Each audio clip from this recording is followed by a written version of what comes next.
انا كنت اصحى الصبح البس اجي على النادي امشي إمم، اخر واحد. إمم، يعني امشي بقى ونروح نوصل مثلا عبد القادر في كتكات ومحمد في امبابه، وبعد كده اروح انا معدي كوبري امبابه واروح على بلاد. إمم، فدي كانت حياتي. إمم، كنت متخوف طبعا ان انا انتقل بصراحه. إمم، يعني كان فكرت كتير قوي. طب الزمالك ده انا اروح، طب ما اعرفش حد، طب الفرقه مش صحابي. إمم، طب يعني كان ساعتها طبعا، وما كانش بصراحه في توجيه من حد إمم، ان انا بقى لا الزمالك نادي مش عارف هتحقق معاه كذا وكذا وكذا. وزي ما انا يعني مقتنع جدا ان ربنا مقدر ده، إمم. فخلاص الحمد لله. طيب، تدرّجت مع الفريق وكبرت معاه لحد أمّا وصلت في يوم إنّك خدت قرار الاعتزال. كان عندك كام سَنة وقتها وليه؟ بص انا اعتزلت بدري لاني للاسف في سنتين ورا بعض جات لي اصابات كتير أوي. إمم، يعني جالي اصابه غضروف، خفيت منها ورجعت واتعافيت وبدات العب. راح جالي مزق في الاماميه، خفيت وبدات. في الوقت اللي كان ورانا جيل قوي جدا جدا بصراحه، إمم، كان طالع بسرعه الصاروخ. يعني حققوا، يعني انا بعتبر ان احنا كنا بدايه الجيل الذهبي، انما هم فعلا الجيل الذهبي. جيل حقق حاجات للنادي ترسانه كبيره جدا. إمم، فالجيل ده برضو كانوا يعني اتطوروا في اللعب بان هم بقوا كويسين قوي. إمم، فانا لقيت نفسي هلاقي وقت كبير قوي ان انا ارجع، إمم، وخايف من الاصابه، إمم، وفي امور كتير قوي. كان ساعتها كابتن يسر اسماعيل هو رئيس الجهاز والمدير الفني للدرجه. إمم، قعد معايا قال لي بص يا ناصر انت موجود ومش هنقدر نستغنى عنك.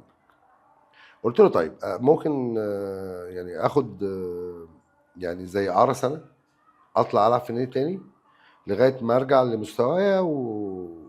انا طبعا كنت محتاج فلوس، إمم، ففعلا رحت رايح لعبت سنه بره ورجعت، اتسجلت ومفيش اي مشكله. بس يعني في نهايه الموسم حسيت ان انا مش هضيف كتير. إمم، اللي موجودين مكاني بقوا كويسين قوي. إمم، وبرضه لقيت كابتن يسري بيقول لي يا ناصر انت موجود كل حاجه، بس يعني قلت له يا كابتن عايز اتدرب. قال لي عين العقل، انزل امسك فرقه 12 سنه. إمم، ربنا كرمني وخدت بيها البطوله. وربنا كرمني ولقيت كابتن يسري بياخدني معاه في اول سنه تدريب ان انا ارجع امرن فرقتي، فرقه إمم، الدرجه الاولى إمم، مساعد ليه، إمم.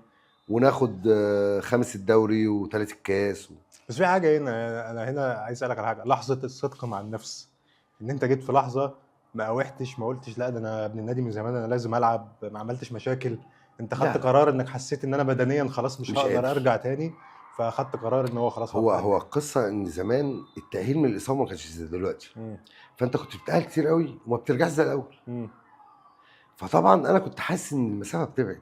إمم، طب انا يعني بعد ما كنت كابتن النادي في الناشئين كل السنين دي وبلعب درجه اولى والناس حاطاني فوق دماغها، هبقى عيب على حد؟ إمم. لا، خلاص شكرا. ال ايه. اخترت الوقت المناسب بس للاعتزال وأنت على القمة. وربنا كرمني ان انا في نفس بيتهيأ لي ده السنه. من أصعب القرارات اللي ممكن اللعيب ياخدها، إن هو يكون على القمة فيعتزل عشان ما ينزلش في نظر بز- الناس اللي بتشوفه، بس يعني يعني يمكن ده قرار كان صعب بصراحه. ما طبيعي إنه صعب. اللعب حلو قوي. إمم، يعني انا دايما بقول حتى لاولادي ولاعيبتي العبوا على قد ما تقدروا. اللعب ممتع، اللعب فيه مزايا كتيره جدا، عكس التدريب إمم. ده حرقه دم رهيبه يعني. لا المدرب يعني المدربين الله يكون في ربنا عونهم. يديهم الصحة. الله يكون في عونهم والله.